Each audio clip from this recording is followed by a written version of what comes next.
Olá, turma! Dando continuidade à nossa série de Eixo Intestino-Cérebro. E hoje a gente vai falar bastante sobre microbiota e a importância da microbiota nos primeiros 1000 dias de vida. E para isso, eu trouxe uma pessoa que eu arrasto para todo lugar que eu vou, que ela é muito especial para mim, me ajudou demais, participou ali do meu projeto de mestrado, me ensinou muito sobre microbiota e até hoje aprendo bastante com a professora Carla Taddei. Ela é professora da Universidade de São Paulo, microbiologista. Muito feliz de ter você aqui. Obrigada, Cá, pelo convite. Uma honra estar aqui, uma honra participar. Já escutei tanto do Boca para Dentro, agora estou aqui participando. Muito contente pelo convite. E a Carla, ela estuda microbiota, principalmente na sua linha maior de pesquisa em bebês. Isso, nos primeiros 1000 dias de vida, é isso aí. Então, é isso que a gente vai falar hoje. Mas, bom, começando, eu queria que você contasse um pouquinho da sua história, como você foi parar na microbiota intestinal. Eu sou farmacêutica de formação, mas desde que eu entrei na faculdade, eu me interessei pela microbiologia e segui na microbiologia. Mas eu estudava bactérias patogênicas, eu estudava o papel das bactérias diarreiogênicas nas crianças, as diarreias infantis, quais eram as principais bactérias. Meu doutorado foi em diarreia infantil. E aí eu acabei o doutorado, fui fazer o pós-doutorado com o professor Trabulsi. O professor Trabulsi é um dos maiores microbiologistas, né, do Brasil, ele já faleceu. Eu tive a honra de poder fazer o pós-doc com ele. E aí ele começou a trazer essa questão da microbiota. Porque é microbiota das crianças, e apareceu na minha mão um projeto lindo dele e da professora Magna Carneiro Sampaio, da medicina. E aí, quando eu fui estudar, eu vi que as novas técnicas de sequenciamento. Então, não se fazia mais por cultura, né? Que ano foi isso? Isso foi em 2005, 2007, né? Faz bastante... Foi entre 2005 e 2007, faz bastante tempo. Nossa, naquela época mal se falava de microbiota. Falava muito pouco, mas o pessoal da microbiologia ambiental já estava trazendo muita coisa sobre microbiota e técnicas independentes de cultivo. E aí começaram, então, a introduzir isso na microbiologia clínica, né? Então, vamos estudar microbiota com técnicas independentes de cultivo. E aí nós começamos, assim, né? Do nada, mergulhei de cabeça e aí eu comecei a trabalhar com microbiota, com sequenciamento do gene 16S, e hoje a coisa já evoluiu bastante, né? Hoje nós estamos em técnicas bem mais avançadas, né? E hoje a gente tem a oportunidade, além de definir quais são aquelas bactérias, até o que elas estão fazendo, né? Exatamente. Agora a gente consegue identificar o papel delas, né? Quais são as rotas metabólicas que elas estão seguindo ali naquela comunidade bacteriana. A microbiota em si ficou uma questão mais acessória. A gente precisa entender o papel dela. Ok, a gente precisa saber quem está lá, mas é mais importante de que quem está lá é o que ele está fazendo lá, né? Então, agora com metaboloma, né, com transcriptoma, a gente consegue dar definições mais concretas ali do que elas exatamente. Estão fazendo. Muito interessante. Vamos começar definindo, assim, o que é uma microbiota saudável, o que é desbiose. A gente... Acho que já passou por vários momentos ali na ciência, desbiose é isso, desbiose é aquilo. Como que está isso hoje em dia na pesquisa? Olha, microbiota saudável não tem uma definição específica, precisa ter esta e esta bactéria. Assim, a gente vê pessoas saudáveis têm Faecalibacterium, pessoas saudáveis têm Akkermansia, tem bacteroides, tem Prevotella, tem ali uns Firmicutes, mas o que define uma microbiota saudável é a comunicação que essas bactérias têm entre elas. Então, o que a gente chama de quorum sensing. Os metabólitos produzidos por algumas bactérias vão estimular ou não, ou suprimir outras bactérias. Esta comunicação, ela vai ser controlada pelas bactérias simbiontes, que são essas benéficas, que produzem ácidos graxos de cadeia curta, estão envolvidas na proteção ecológica, lá, proteção do nicho, participam de outros processos bioquímicos. Então, essas bactérias estão controlando quem vai conseguir se multiplicar e quem não. Só que isso depende muito das questões do próprio indivíduo, da dieta, questões genéticas, questões ambientais. Então, é difícil você dizer microbiota saudável é isso, né? Microbiota saudável, para mim, pode não ser para você e vice-versa, né? Mas, o que a gente chama de disbiose? O primeiro conceito importante nessa questão é a barreira intestinal. A barreira intestinal, ela é uma estrutura composta pelas células, pela monocamada de células epiteliais. Acima da monocamada de células epiteliais, a gente tem uma camada de muco importante, e as bactérias estão neste muco. Então, na parte superior desse muco, lá no lúmen intestinal. Abaixo da monocamada de células, a gente tem o sistema imune. As células do sistema imune, extremamente ativas e perceptivas do que está acontecendo ali. Então, microbiota, muco, células e sistema imune. E tudo isso é a barreira intestinal. A disbiose é qualquer coisa que afete uma dessas estruturas. Ou muco, ou as bactérias, ou a camada de células. Por quê? As bactérias que estão lá na camada de muco, as simbiontes, né, elas vão produzir ácidos graxos de cadeia curta. Os ácidos graxos de cadeia curta vão ser absorvidos pelas células intestinais e uma parte deles vai estimular a expressão de proteínas como a claudina e ocludina, que são proteínas celulares que participam da junção das células, da estrutura de junção das células. Então, quanto mais claudina e ocludina, menor a permeabilidade, ou seja, mais controlado é o que entra e o que sai daquele tecido. Então, se você tem uma alteração na quantidade dessas bactérias simbiontes, você vai produzir menos claudina e ocludina, vai afrouxar e você tem o leaky gut. Permeabilidade intestinal. Vai aumentar a permeabilidade intestinal e vão entrar metabólitos bacterianos que vão estimular o sistema imune. O sistema imune vai perceber, entra bactéria, entra metabólito, você vai ter uma inflamação local e uma inflamação sistêmica, aí a gente tem essas questões, diabetes, obesidade, né? As alergias, doenças autoimunes, enfim. Mas isso tudo, o foco principal é a barreira intestinal. Qualquer coisa que alterou a barreira intestinal, você tem disbiose. Isso é muito interessante, porque eu falo muito para os meus alunos, a gente fala de disbiose e o pessoal só relaciona com o equilíbrio das bactérias.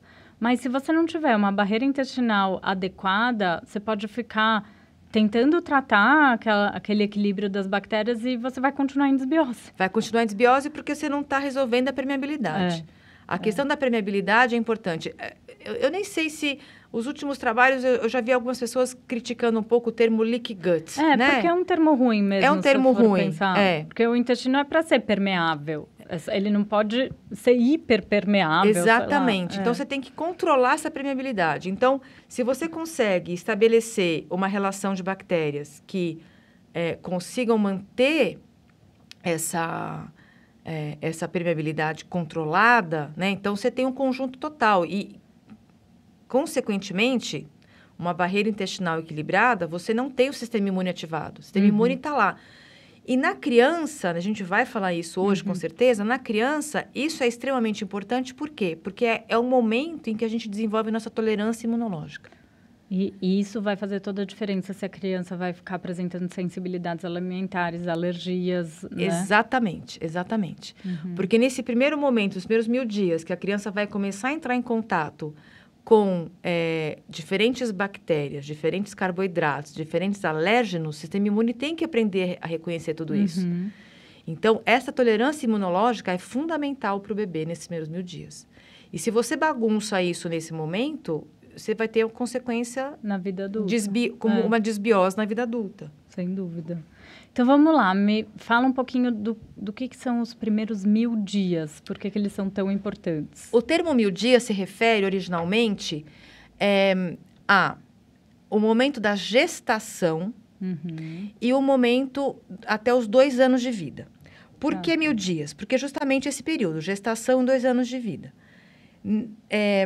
Há muito tempo que se percebe na literatura, nos trabalhos, que com 1 ano e meio, 2 anos, 2 anos e meio, a microbiota da criança atinge uma estabilidade.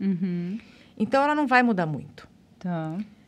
Então, de lá para frente, ela é uma microbiota adulta, uma microbiota não microbiota adulta, porque ela vai ter adaptações ao longo da vida, mas você tem uma microbiota estável. Eu falo que forma o RGzinho da microbiota. Isso, você tem o intestino, eu falo para os alunos também, quando a criança nasce, esse intestino é um nicho, ele tem que ser preenchido. Ele vai ser preenchido totalmente até os 2 anos. E esse preenchimento vai ficar ali até os 2 anos.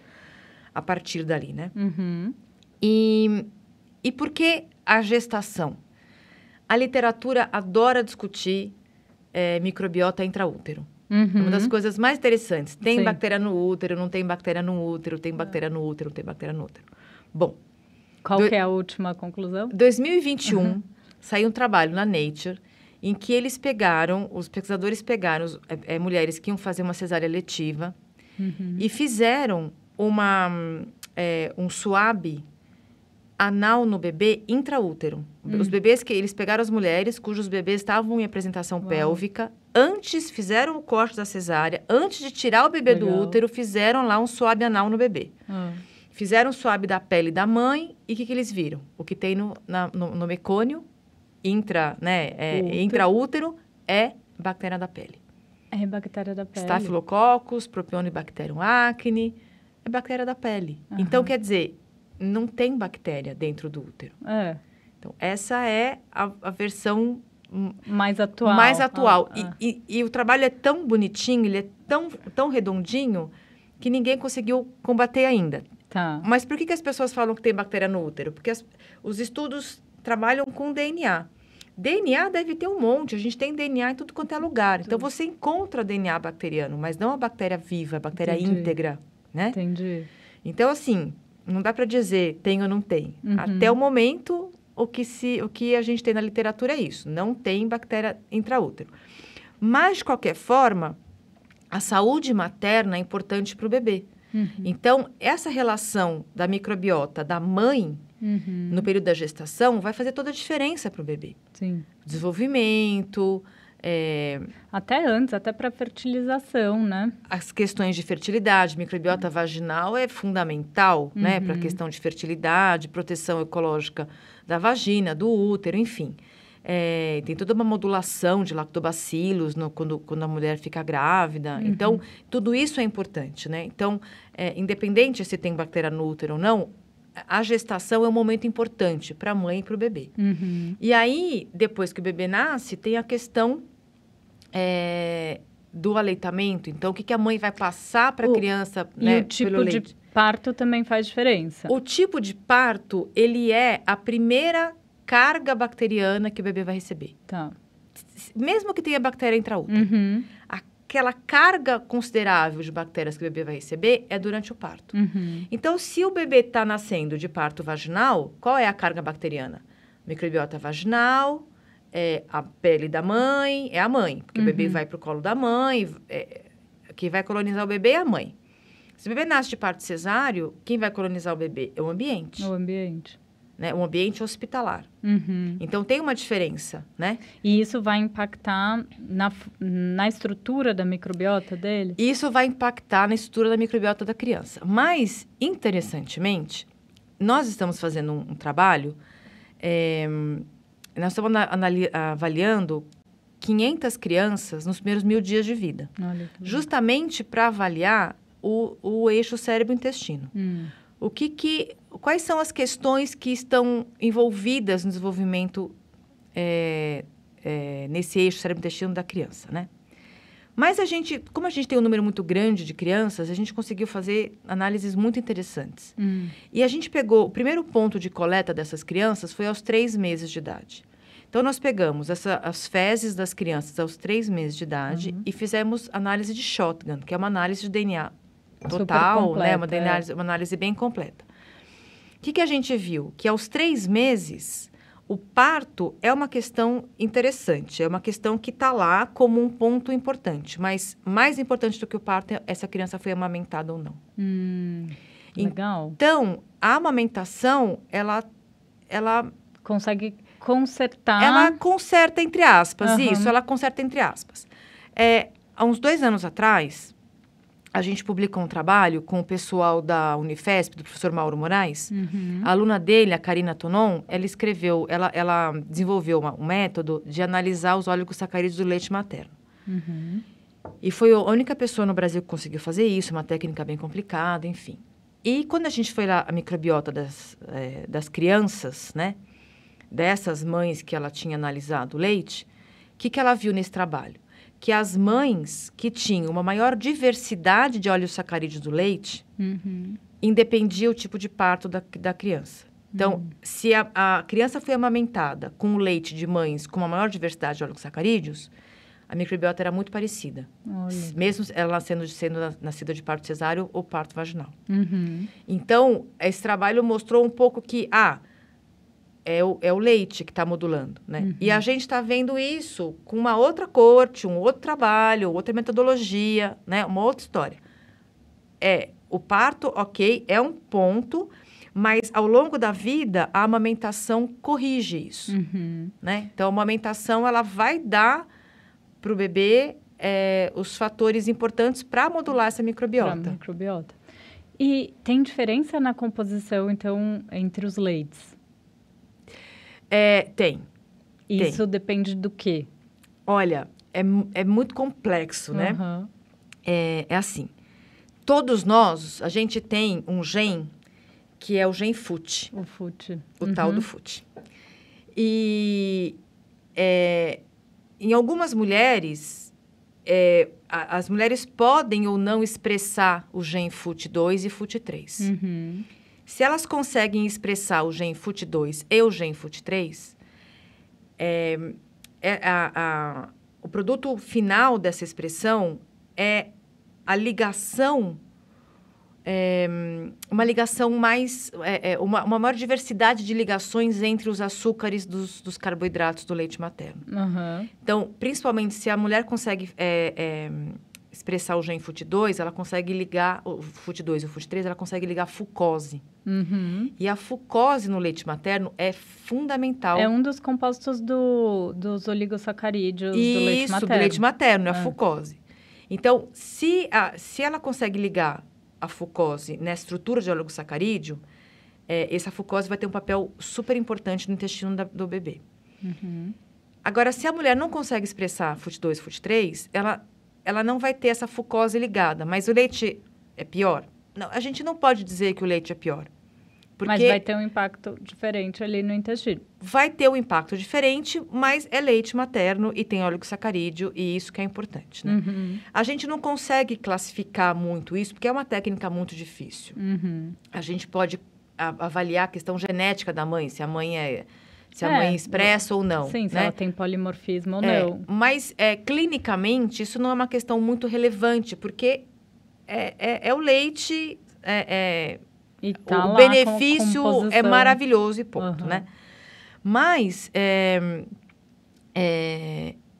então, o que ela fez, o que a Karina fez, na verdade, foi avaliar as mães que expressavam o gene FUT e qual era a característica desse leite, né? Então, as que expressavam FUT, as que não expressavam FUT, tinha uma microbiota, as crianças tinham uma microbiota diferente, independente do tipo de parto. Então, foi isso que mostrou. Mas é assim que a gente consegue ver. Agora, como eu disse, clinicamente a gente não vai muito atrás dessa questão, sabe? Não é tão relevante. Não é tão relevante. É leite materno e tem oligosacarídeo, isso é importante, né? E, por acaso, se a mãe não consegue amamentar? Olha... O que a gente faz? Eu sou um pouco suspeita, porque assim, antes de entrar nesse projeto dessas 500 crianças, eu fiz um trabalho, fui convidada para avaliar bebês prematuros no Hospital Leônio Mendes de Barros. Então, nós pegamos 80 bebês prematuros e fomos avaliando semanalmente como essa microbiota desses bebês iam evoluindo. A gente pegou microbiota oral, microbiota intestinal, pegou o leite da mãe, a gente foi vendo tudo que dava para avaliar e a gente foi seguindo semanalmente até o bebê ter alta. Tá. Esses bebês prematuros, eles tem bebês que nascem de 26 semanas, né? De 27 semanas. É bem prematurinho, aí fica um tempão internado. Bem magrinho. Bem magrinho. Esses bebês não conseguem mamar porque não tem nem a capacidade de sucção. Então, tem uma sondinha orogástrica para ir colocando leite e tal. Mas eles nascem de forma prematura porque, às vezes, a mãe tem uma questão de saúde clínica, tem uma questão importante, pré-eclâmpsia, eclâmpsia, síndrome HELP, enfim, né? Questões diversas. E, às vezes, ela não pode dar, não está lá para dar o leite, não tem o leite, né? Mas esse hospital, especificamente, ele tem um banco de leite. Então, eles davam, eles chamam de hospital amigo da criança. Todos os hospitais que têm banco de leite, hospital amigo da criança. Não dá leite de fórmula. Então, eles davam ou o leite da mãe, quando possível, ou o leite pasteurizado, de doadora. Né? A gente não tinha como dosar quanto de leite pasteurizado a criança estava tomando, porque era misturado na dieta Era o que tinha Era o que tinha, né? Mas, em algumas das crianças, a mãe estava lá. Então, a gente sabia a criança que tinha predominantemente o leite da mãe. Porque a mãe estava sempre lá, conseguia tirar o leite, tinha essa facilidade de tirar o leite e tal. O que a gente viu? A gente pegou essas crianças e começou a avaliar algumas questões relacionadas à formação da microbiota, na verdade, ao estabelecimento, né? Como que essa microbiota vai se desenvolvendo nesse tempo de internação. E a gente conseguiu separar as crianças em crianças que conseguiam tomar uma maior ou menor quantidade de leite materno. Pasteurizado ou da mãe. Porque algumas crianças tinham uma questãozinha lá mais clínica, tinham uma intolerância, não conseguia mamar muito, então eles acabavam colocando um pouquinho de fórmula para prematuro, né? Então, a gente tinha uma questão que alguns bebês tinham muito pouco leite materno. E nesse trabalho a gente viu que as crianças que tomam de 70% do leite materno ou mais, na primeira semana de vida, fica menos tempo na UTI, tem menos infecção, entra na enteral mínima mais rápido. Então, o ponto é, o quanto de leite materno essa criança toma na primeira semana de vida. Então, teoricamente, mesmo que tenha algum problema com a mãe conseguir amamentar, vale a pena ir atrás de um banco de leite. Né? Então, assim, a gente sabe que tem inúmeras questões pela qual a mãe não consegue amamentar, mas tem a disponibilidade de um banco de leite. E mais interessante ainda é que essas crianças que tomavam esse leite, elas tinham muito bífido. Como assim? Leite pasteurizado, a criança tem muito bífido, né? E nós começamos a ir atrás. A pasteurização não diminui a quantidade de óligosacarídeo. Então, o leite continua sendo um simbiótico, mesmo ele pasteurizado, porque as bactérias não vão morrer todas com a pasteurização. Ela mata bactérias patogênicas, as bactérias láticas ficam lá. E ele não destrói o oligosacarídeo. Então, esse leite continua sendo um leite simbiótico, entendeu? Continua sendo um alimento simbiótico. Então, é super importante, né? E nesses casos, vale a pena a suplementação com algum probiótico? Como são criancinhas muito prematuras, isso tem uma discussão na literatura ainda. O ESPGHAN tem alguns protocolos, mas eles não preconizam muito para criancinha muito prematura, né? Porque aí você envolve questões imunológicas, questões clínicas que são mais complicadas, né, de você controlar. Tem um trabalho de 2019 que o UTI neonatal, se eu não me engano, é na Suíça. Eles colocam como rotina, como protocolo clínico, suplementar essas crianças com 3 cepas, 2 de bífido e 1 de lactobacilos. E eles não viram nenhuma intercorrência no tempo todo que eles fizeram o trabalho. Teve uma diminuição de complicações como a enterocolite necrosante e tal, mas isso ainda é um pouco discutido. O ESPGHAN tem alguns protocolos. Que eu vi do último do ESPGHAN, um uso de antibiótico era indicado fazer isso. até um preventivo ali Isso. para diarreia e tal.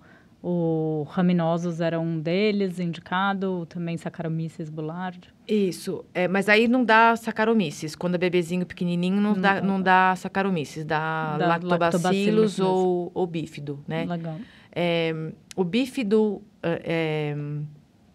subespécie infantis, né? Bífido longo subespécie infantis, ele é super importante para o bebezinho pequenininho. Tá. Porque ele consegue internalizar o oligosacarídeo, quebrar e disponibilizar fragmentos menores, né? Os monossacarídeos para outras bactérias. Então, ele é super importante. Isso é o que você falou do Quorum Sense no começo do episódio. Então até antes da pandemia, teve um congresso na Itália, World of Microbiome, que falava só de parto, gestação, parto e infância, né? E eles, numa das palestras, eles falaram que esse Bifidobacterium até é uma questão de prognóstico. Quanto menos a criança tem, pior é o prognóstico dela. Se a criança é internada, se a criança é prematura, sabe? Então, de repente, ele seria uma saída, né? Suplementar a criança com ele, mas isso ainda não tem estudo ainda com isso. Tá. Mas, porque o prematurinho, ele é muito sensível, né? Existem várias questões aí envolvendo o prematurinho, não só a questão dele ser prematuro, né? Então, é difícil você conseguir... O sistema imune muito imaturo. Muito imaturo, muito reativo, né? É muito reativo. Então, e tem muita translocação. Essas crianças fazem sepse, né? Muito fácil. Muito fácil. Então, é difícil você estabelecer um protocolo. Sim. Né? Para adotar, assim, né? Então, conclusão desse estudo que você fez, que realmente vale investir aí nessa aleitamento materno, Sim. seja de banco, seja da mãe. Sim. Né? Pelo menos nessa primeira semana. Pelo menos no comecinho. Se a mãe consegue dar o leite no comecinho, né? Ela vai conseguir manter. Ela vai conseguir depois. Eu brinco, né? Que o glamour de amamentar é na revista Marie Claire, né? Tem muito glamour. Não tem nenhum glamour. Não tem nenhum glamour. Mas o benefício que isso vai fazer para o bebê é muito maravilhoso, né? É muito maravilhoso. Então... Vale a pena. Vale muito a pena. Vale muito a pena. Não ter o glamour. E essa questão desse cuidado dos primeiros 1000 dias, então, é por conta desse desenvolvimento da microbiota? E o que isso vai impactar na vida dessa criança quando adulta? Tem impacto? Como que é isso? Então, nesses 1000 dias, essa tolerância imunológica está acontecendo. Então, assim, pra você ter uma ideia, né?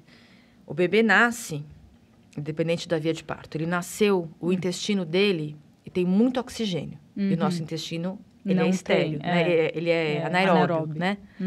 Então, as primeiras bactérias que vão colonizar esse intestino são bactérias anaeróbias facultativas. Elas consomem oxigênio, tornam o ambiente anaeróbico. Aí as bactérias anaeróbicas conseguem colonizar. Então, primeiramente, quem vai colonizar o bebê? Escherichia coli, Streptococcus, Enterococcus. Eles colonizam, mudam o ambiente do intestino e permitem que aí começa Bifidobacterium, Prevotella, Lactobacillus. Por que o bebê tem muita protobactéria também? Muito pelo ambiente, pela mãe e pelo ambiente. Tá. Muito, muito, muito. Tanto que a gente vê cair essa proteobactéria. Depois né? cai. Depois cai, mas é o ambiente e a mãe, né? Então, nesse momento dessa sucessão, né, de transformar o intestino em anaeróbico, aumentar a quantidade de bactérias que vão colonizando, isso tudo leva aí semanas. Então, nesse ponto, a gente não tem aquela camada de muco já pronta. A gente precisa que as Globat Cells comecem, né, a expressar esse muco. Então, quem é que vai estimular a expressão desse muco? É justamente os metabólitos de E. coli e Streptococcus, que é o succinato e o lactato. Eles vão ativar, esses metabólitos vão ativar as células a começarem, né, a expressar o muco e vão ativar a expressão de GENFUT. Legal. E no intestino, o GENFUT está relacionado também com essa questão da fucose. Ele vai formar ali o muco. E o que é o muco? Oligosacarídeo. São carboidratos. São o muco são carboidratos. Com alguns aminoácidos ligados. Mas a composição é muito parecida com a do leite materno. Sim. Porque são os carboidratos, né? Sim. E aí, se a criança vai começar a expressar esse FUT e vai ligar lá a fucose. Mas tudo isso vai acontecendo aos poucos, né? Então, entra algumas bactérias, por exemplo, aumenta lá a quantidade de bactérias, as enterobactérias, alguma patogênica, né? Essa fucose, ela vai meio que silenciar essa bactéria, porque a fucose, quando ela é liberada na luz intestinal, ela bloqueia esses fatores de virulência dessas bactérias. Então, a fucose é importante estar lá, é protetora. Então, nesse momento, você tem ali semanas de adaptação do epitélio, a formação do muco e a quantidade de bactérias que vão colonizando. Então, consequentemente, você tem uma percepção do sistema imune, que é a tolerância imunológica. Sim. O sistema imune... então, agora chegou essa. Ok, então essa daqui já sei, já né? Conheço. Já conheço. reagir. Chegou uma nova. Não, tá bom, tá controlado. Então, não preciso entrar em inflamação, né? Não é um processo inflamatório, é uma tolerância. Então, justamente, como é que você garante essa modulação? O leite materno vai dar tudo isso, porque além de dar a bactéria, ela dá o carboidrato. Para o muco também? Para o muco. Da bactéria, permite que essa criança, as bactérias, comecem ali a expressar esses ácidos graxos de cadeia curta, vai regulando a permeabilidade. Então, você tem todo um sistema ali, né, acontecendo. Então, por isso, né, a gente tinha muitos termos antigamente, né? A quarentena, né? A mãe está lá em resguardo. Você tem que respeitar os 40 dias da criança, né? Porque o leite tem um fator bífido. Agora a gente dá nome às coisas, né? O que é esse resguardo dos 40 dias? É um momento crucial de sucessão bacteriana que esse bebê vai ter. Você imagina você pegar um bebê desse, colocar num ambiente com muita gente, todo mundo beijando, abraçando, pegando, né? Não são só bactérias da família, são bactérias... coloniza tudo, isso é bem importante. Né? Então, por isso que, né, quando, não vai visitar bebê pequenininho, não pega o bebê no colo, não beija o bebê... Porque o bebê está nesse processo, né? Fazendo a microbiota dele, não mexa. Está fazendo a tolerância imunológica, junto com a microbiota. Não mexa. Não pode mexer ali, né? E o que influencia no neurodesenvolvimento, essa questão do eixo intestino-cérebro? A gente está descobrindo essas questões agora, né? A criança, ela faz essas redes neurais numa velocidade muito grande nesses primeiros 1000 dias. E ela precisa muito do ácido ciálico. O ácido ciálico é o principal fator que vai ajudar os gangliosídeos, vai ajudar toda a questão bioquímica do cérebro. E aonde está o ácido ciálico? Está no muco e no leite materno. Olha. Então, o leite materno é uma fonte de ácido ciálico para conseguir fazer essa regulação de estímulo dessas redes neurais.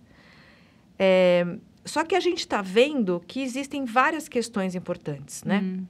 Então, nesse trabalho das 500 crianças, a gente está vendo as funções executivas. Funções executivas da criança é a capacidade de comunicação, de linguagem, de movimento, né? Como é que a criança consegue responder a estímulos e tal. Só que isso vai sendo construído nesses primeiros 1000 dias. A gente consegue avaliar isso com a criança maiorzinha um pouco, lá com 4 ou 5 anos. É a idade ideal de você perceber esse ajuste fino da questão de função executiva. Só que nesse trabalho, nesse projeto, a gente tem algumas vertentes, né? Uma das vertentes é o microbioma, lógico, mas a vertente que está norteando tudo é a vertente do neurodesenvolvimento. Então, eles estão avaliando eletroencefalograma dessas crianças em 4 períodos, em 4 tempos nesses primeiros 1000 dias.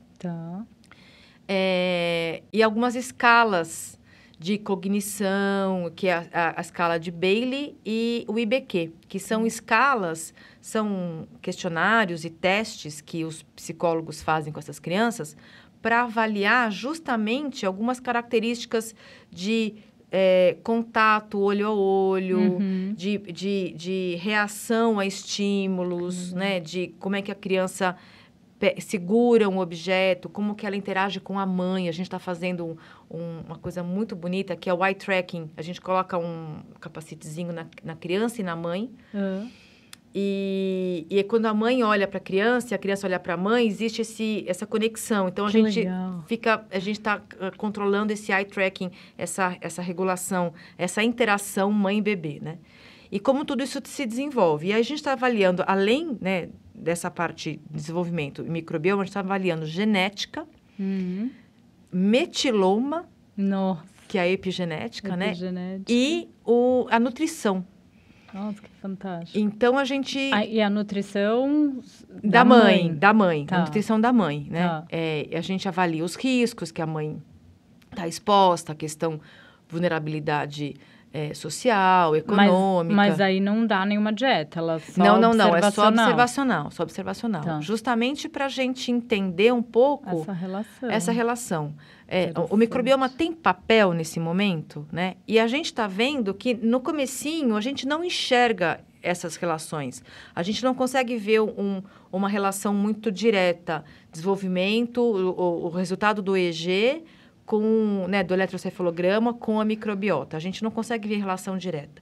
Mas agora nós estamos analisando as crianças de 6 meses. Aí já começa. E aí a gente já começa a ver. Porque no começo também nem tem muita microbiota ali, tanta interação, né? Óbvio que tem interação eixo intestino-cérebro, mas ainda é muito cru. Mas o que a gente viu é assim, a microbiota de 3 meses tem relação com o EG de 6 meses. Então, por exemplo, justamente essa formação da criança nesses primeiros meses tem uma relação como a criança vai desenvolver ali 6 meses, 9 meses, 1 ano. Gente, né? Isso é muito legal. Porque justamente são esses metabólitos das bactérias, essa interação que está acontecendo ali no intestino, coisas que a gente ainda não sabe que estão, né? Essas vias que a gente ainda não sabe que estão acontecendo. Isso vai aparecer lá na frente no desenvolvimento dessas crianças. E faz todo sentido, porque a microbiota vai se comunicar ali com o cérebro via sistema imunológico, via sistema endócrino, via nervo vago. Então, já está tudo isso acontecendo. Está acontecendo. A gente não consegue ver nos resultados ainda, né, aos 3 meses, mas a gente consegue começar a ver isso aos 6 meses. Então, quando a gente está fazendo essas relações, a microbiota do 3 meses com o EEG de 6 meses tem relação. Agora, com 6 meses, é muito interessante. Tem uma diferença muito clara na própria microbiota das crianças. A gente tem crianças que coletaram a amostra com 5 meses, nesse grupo, e crianças que tinham 7, 8, 9 meses, né? E a gente fez ali esse intervalo. A microbiota é muito diferente. Tem assim, um shift dos 5 para os 8 meses. Dos 5 para os 8. Por quê? Porque começa a dieta oral. Lógico. E uma maior interação social, com uma interação com o ambiente. Olha que legal. Isso muda muito a microbiota da criança. Eu estava pensando se tem a ver com aqueles saltos de desenvolvimento, será? Algum shift ali da microbiota? Pode ter, porque é justamente uma fase de transição geral, né? A criança, por que todo mundo fala que só pode dar comida para criança, comida para criança com 6 meses? Porque a criança não tem nem pescoço, não tem nem músculo para deglutir o alimento. Se você dá muito antes, a criança tem risco de engasgar, refluxo, né? Porque a criança não tem uma musculatura do pescoço para se manter a cabeça erguida e conseguir deglutir, né? Então, você tem... Não é só a microbiota, é o próprio desenvolvimento fisiológico da criança que está mudando nesse momento, né? E a microbiota acompanha isso. Tem uns estudos do Cryon que são em camundongos, né, não em humanos, mas que ele mostra que os camundongos germ-free, aqueles sem microbiota, têm um desenvolvimento neuro bem diferente. Muito diferente. Bem prejudicado, né? Por conta da questão imune, né? Ele mostra essa questão imunológica, né? A criança, o camundonguinho germ-free, ele tem os linfonodos super... diferente, super... atrofiados, seria? Eles são mais... tem um termo em inglês, eles são, parece mais inchados, Mais assim, inchados, mas é porque as células imunes não sabem o que fazer, Então lá... né? Você não tem ali uma questão de como responder a isso. Uhum. Aí, a hora que ele coloniza esse germe-free com microbiota, vai colocando as bactérias, né? E esse germe-free é tão bonitinho, é tão legal, porque você pode ir justamente vendo quais são as bactérias que respondem, né? Que fazem o que lá? Você tem uma mudança para o que a gente vê na criança saudável, né? Então, tem uma relação importante. O sistema imune, ele é o ponto de ligação principal ali, né? com o organismo como um todo, né? Porque nas mucosas, a gente tem as células dendríticas. Células dendríticas, elas são um para-raio ali. Tudo que acontece no lume, elas estão percebendo. E aí você tem um reflexo no sistema imune, né?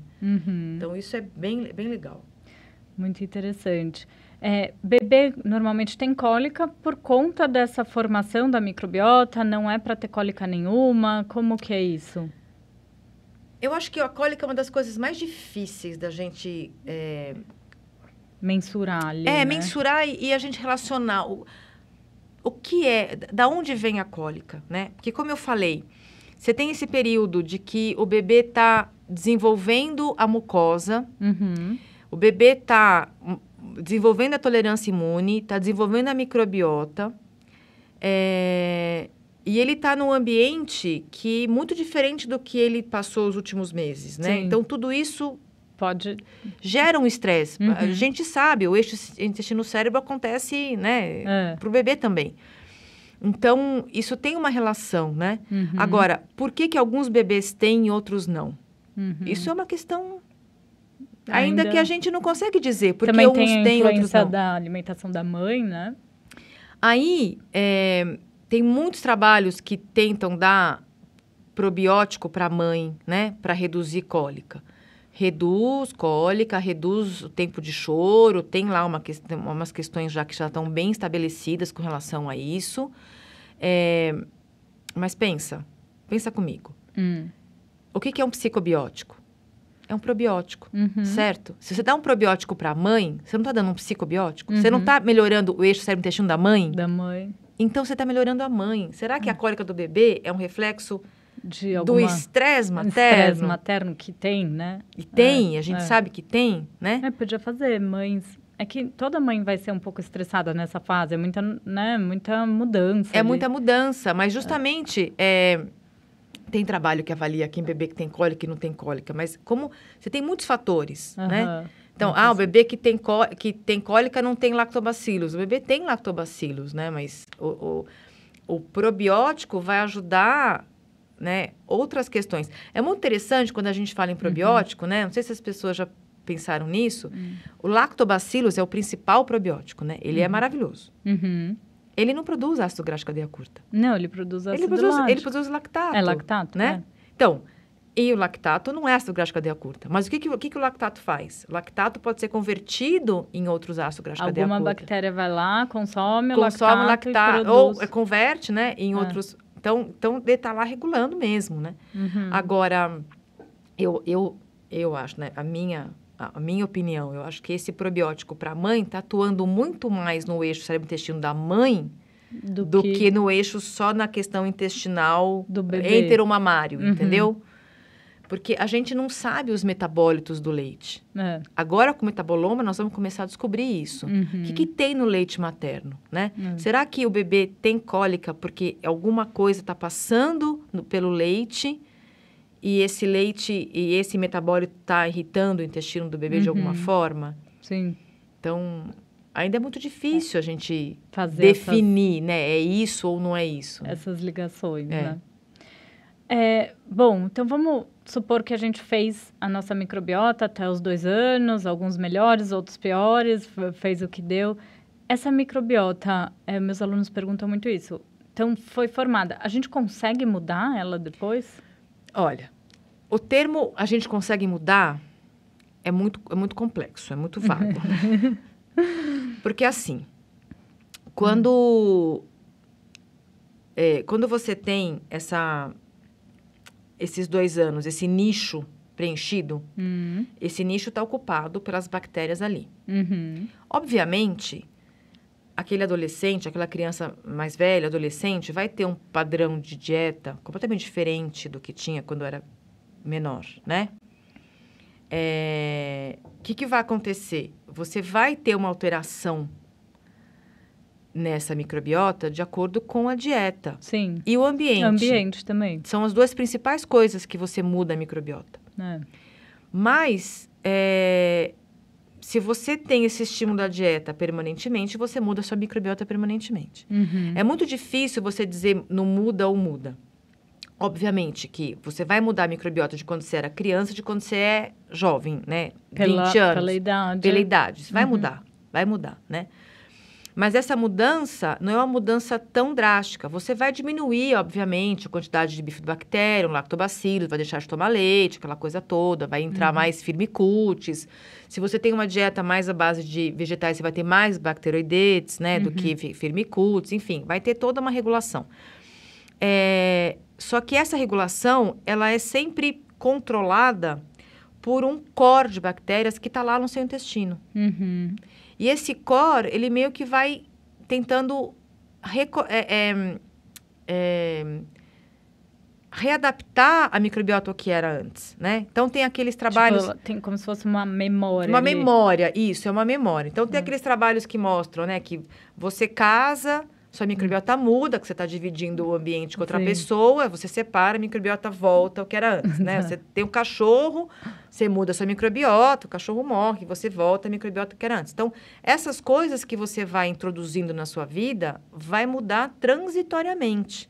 Mas a microbiota tem essa tendência de voltar a esse core original, entendeu? Porque as pessoas confundem um pouco que a gente tem trabalhos mostrando que um dia de dieta diferente você mudou a microbiota. Mas não é permanente. Mas não é permanente. Não é permanente essa mudança. Então, assim, você quer mudar a microbiota, você tem que fazer as estratégias. E eu já vi mudar a microbiota lá com os testes, né? Sim. Depois uma dieta, uma estratégia ali. Só que se você largar tudo, a tendência é voltar. A tendência é voltar. Essa questão da cirurgia bariátrica, se discutiu muito a cirurgia bariátrica muda, a pessoa emagrece para sempre, né? A gente vê que não. A cirurgia bariátrica, você tem uma mudança anatômica, né? Você tem uma alteração lá de absorção de nutriente, então você come menos, porque você diminui o tamanho do estômago. Absorve menos, porque você faz a derivação do duodeno, você absorve menos, né? Então, você tem uma mudança. Mas se o seu padrão de dieta se mantém, né? Se você volta ao padrão de dieta, você volta a engordar porque você vai voltar com aquela microbiota, né? Sim. O que a gente vê que muda a microbiota é o antibiótico. Isso é uma coisa que muda mesmo? Mesmo, muito. Tá. Muito. O antibiótico, ele muda muito a microbiota. Por quê? Porque o antibiótico vai selecionar 4 classes de bactérias. Tá. Vai selecionar, ele vai atuar, né? Então, você tem aqueles que morrem permanentemente. E essas que morrem permanentemente, na maioria das vezes, são as simbiontes. Algumas das simbiontes. Uhum. Você tem os oportunistas. Uhum. Aí ela não morreu, a outra que estava me controlando morreu, então ele vai lá... E se aflora, e coloniza. Então, você tem os oportunistas. Você tem os sobreviventes, aqueles que ficam, né? E aqueles que... Os, de novo, colonizadores. Aqueles que diminuem e voltam. Então, você tem uma transição. Mas, com isso, você mudou. Porque aqueles que morreram permanentemente, morreram. E aqueles que estavam controlados, estão... E, normalmente, as oportunistas, que são as mais resistentes a antibióticos, são as bactérias piores. São as piores. Que já estão... São as piores. Mais resilientes a levar... Então, por isso, você muda a microbiota, né? Então, isso é importante quando a gente fala de antibiótico para criança. Tem criança que a cada 3 meses toma um antibiótico diferente. O que você está fazendo na microbiota? Como é que você vai chegar nos 2 anos? Essa criança vai chegar nos 2 anos com a microbiota saudável. E o que fazer? Porque, às vezes, precisa de antibiótico. Precisa de antibiótico. Então, aí tem algumas estratégias, né? Estratégia leite materno, né? Esse primeiro trabalho que eu fiz, com o Gen 16S, a gente pegou uma quantidade bem pequena de crianças, mas a gente viu que as crianças tomam leite materno, mesmo que tomam antibiótico para infecção respiratória, alguma coisa, a microbiota não muda tanto. Você não tem, assim, um perfil completamente diferente daquela criança que não toma leite materno. Mas a gente fez um N muito pequeno. Tá. Mas, enfim, então a gente tem algumas estratégias, né? Se a criança for pequenininha, pode dar o leite. E tem os probióticos, né? Tem essa questão de você dar o probiótico. Mas o probiótico, é importante que fique claro, ele não está lá para colonizar. Ele não vai mudar Ele não vai mudar a estrutura. O probiótico vai ajudar a restabelecer o padrão bioquímico celular. E um pouco do quorum sense. E um pouco do quorum sense. Então, ele vai restabelecer a monocamada de células, que o antibiótico está, né? Porque você tem uma desbiose por conta, né, de alterar a barreira intestinal.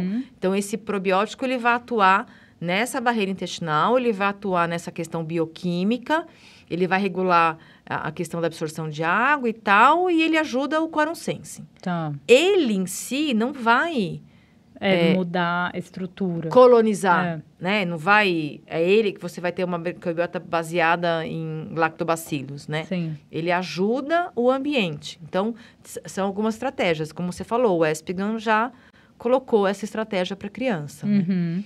Mas é complicado porque a gente tem muito antibiótico, né? Nas crianças pequenas. O pessoal do Hospital das Clínicas, tem o Instituto Central do Hospital das Clínicas, tem uma maternidade bem grande ali, maternidade e o altero natal, né?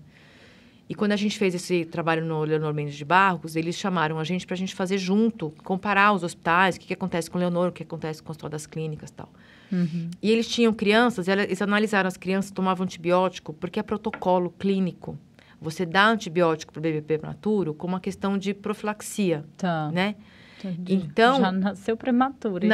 Então, mas você tem que tentar controlar a questão da infecção, da sepse, né? Da translocação, enfim. Então, tem lá um protocolo, né? E como o N deles era separado, quem tomou antibiótico, quem não tomou, quem conseguiu amamentar, quem não conseguiu amamentar, a gente viu um resultado final ali que a amamentação protegia do efeito do antibiótico. Legal. Né? Porque as crianças, a gente nem avaliou sepse, a gente avaliou tomou antibiótico ou não tomou antibiótico. E como era a microbiota dessas crianças, né? Mas a amamentação protegia. Então, ela falou que ela ia colocar isso como uma diretriz. Uma diretriz. Vai tomar antibiótico, tem que dar leite materno. Agora, né? se a criança, depois de 2 anos, toma, ou até mesmo adulto, né? Daí... Aí você tem outras estratégias, a mesma dieta, mesmo o pré-biótico, probiótico, né? Sem dúvida. E assim, pode fazer sentido, vamos lá, a gente fez as estratégias, mudou a microbiota, ela vai mudando um pouco a estrutura, assim, quanto mais você insiste num outro hábito de vida ou não? Ela sempre vai voltar para como estava? Que eu tenho os pacientes que às vezes melhoram dos sintomas, equilibraram a microbiota, lógico, continua ali comendo teoricamente bem e não volta para aquele padrão. Será que essa bactéria que você modulou, ela não estava lá mascarada por outra e aí ela está lá e consegue, sabe, um espaço, consegue um lugar no sol, né? Muito, muito provável, né? E aí ela é uma simbionte. Então ela passa a fazer o quorum sensing. Entendi. Entendeu? Assim, eu não sei se... Eu não lembro de ter lido nada especificamente com relação a isso, mas eu consigo meio que fazer uma teoria, né? Porque se a simbionte está controlando o quorum sensing, que nem a questão da quermância, né? Se você aumenta a quermância é uma simbionte. Então, ela vai ficar estabelecendo lá os papéis, né? Mas se você já você faz a dieta e aumenta a bactéria benéfica, né? A simbionte, ela vai tender a ficar, né? E lembrando que também o excesso das simbiontes também não é bom, também não é bom. Teoria, né? Exatamente, o excesso da simbionte também, porque justamente, o que ela está fazendo, né? A questão da quermância é a questão da mucinase, ela vai produzir muita mucinase, e aí, o que vai acontecer com ela, além de outras questões? Mas a gente não sabe outras bactérias, né? Até mesmo as produtoras de butirato, às vezes um excesso ali. Aprendi com você que butirato, né? O excesso de butirato nem sempre é bom, né? Então, exato. Pode dar desconforto, pode exatamente. fazer gordura em excesso. Exatamente, enfim, exatamente. Então, eu acho que tem essa questão do quorum sensing, né? Então, se você faz a estratégia de modular a microbiota e você consegue trazer essa simbionte que estava lá mascaradinha, né? Aumentar, ela vai passar a ser dominante, né? Sim. Muito interessante. E me conta quais são as próximas perspectivas que você tem visto, assim, em relação à ciência da microbiota em geral, não só nos primeiros 1000 dias. Metaboloma e transcriptoma. Porque agora a gente precisa entender o que elas estão fazendo. Nesse trabalho que a gente está fazendo com o shotgun a gente consegue estabelecer algumas rotas metabólicas. Então, a gente consegue ver a rota.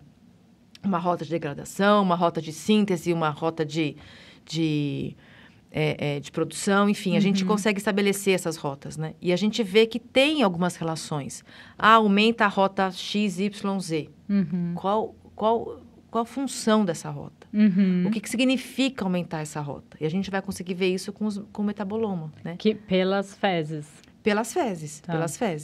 A gente pode ver, na realidade, tudo, né? Então, a gente pode ver metaboloma pelo sangue, pelo leite, urinário, né?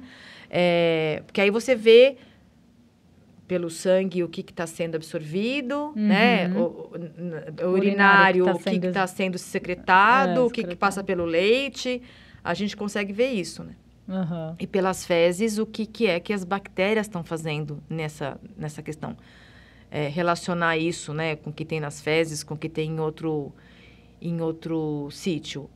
Mas eu acho que agora é a vez do metaboloma. E o transcriptoma, ele avalia também... O transcriptoma vai avaliar quais são os RNA mensageiros que estão sendo expressos. Por quê? Por que isso é importante?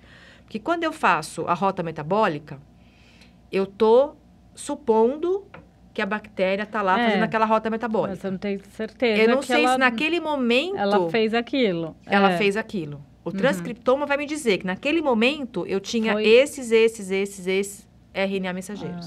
Entendi. Então, ele é bem dinâmico. Ele é bem dinâmico. A gente faz... a gente tem um sequenciamento do RNA mensageiro, né? Olha. Então, a gente extrai o RNA, transforma em DNA complementar e sequencia. Aí, a gente vai para o banco de dados saber quem são esses DNA complementares. A gente consegue ver. Esses genes estavam sendo expressos. Tem um teste de microbiota gringo que eles fazem pelo transcriptoma e colocam lá parâmetros. Butirato, fermentação proteolítica, TMA, então ele avalia tudo isso. Não é muito mais... Para a gente interpretar, é muito mais lógico, né? Né? Porque você supor que tem uma quantidade X de butirato ou não, né? Que tem uma via ou não. Raciocinando na interação entre essas bactérias, né? Mais complexo. É mais complexo. Então, se você pega o metaboloma, você sabe, tem isso. Mas ainda é uma ciência complicada, por quê? Porque a gente tem duas questões do metaboloma, né? O metaboloma, ou você faz o metaboloma guiado, então, eu quero saber quais são... esses parâmetros, né? Ácido graxo cadeia curta, sei lá, os ácidos biliares, né? Ou você faz aquele total. Aí o total... daí que nem o shotgun, são meses e meses e meses para analisar. Na clínica isso não... É mais complicado, mas aí você tem então você faz o microbioma junto com o metaboloma. Então você tem a bactéria e tem o metabólito. Aí você cruza a informação, né? Sim. Mas é uma quantidade enorme de dados, né, também. Muito bom. E me conta agora a última pergunta, o que você faz para a sua saúde da microbiota? Que pergunta difícil. A gente tem que pôr em prática. Tem que pôr em prática. A minha microbiota, por incrível que pareça, eu nunca analisei ela. Não acredito. Não, nunca. A gente vai resolver isso agora. Vamos. É porque eu acho que eu não quero saber, né? Eu acho que eu sou muito melhor em falar, em ajudar os outros do que me autoajudar, sabe? Mas eu tenho uma amiga nutricionista maravilhosa que me ajuda bastante. Vai ajudar nisso. que já me falou bastante das fibras, né? Então, eu procuro colocar bastante fibra. E incrível que eu achava que uma mão resolvia, né? E aí, por incrível que pareça, precisa de muito mais mamão, né? Não é só uma mão, né? Muito mais do que uma mão. Então, eu diversifica. Eu tento diversificar. Eu tenho muita dificuldade em comer vegetais, saladas, folhas, né? Eu prefiro mais uma coisa cozida e tal. Mas eu sei o quanto é importante da questão. Então, às vezes, eu tento lá um suco verde, né? Mas eu não sou o melhor dos exemplos, né? A gente vai analisar essa microbiota. Vamos. Eu mando dos outros para você. Cá, olha para mim isso daqui, olha para mim isso daqui. Mas a minha, eu não sei. Você usa algum probiótico, alguma coisa? Eu uso. E te ajuda? Muito. Eu descobri o Psyllium. O Psyllium também é uma fibra ótima. Eu descobri o Psyllium faz 1 ano e minha vida mudou depois do Psyllium. Muito bom, muito bom. Então, a gente analisa e depois vê o que dá para complementar. Vamos. Muito bom. Muito obrigada pelo episódio, adorei. Eu sempre amo ouvir você falar, suas aulas, seus estudos.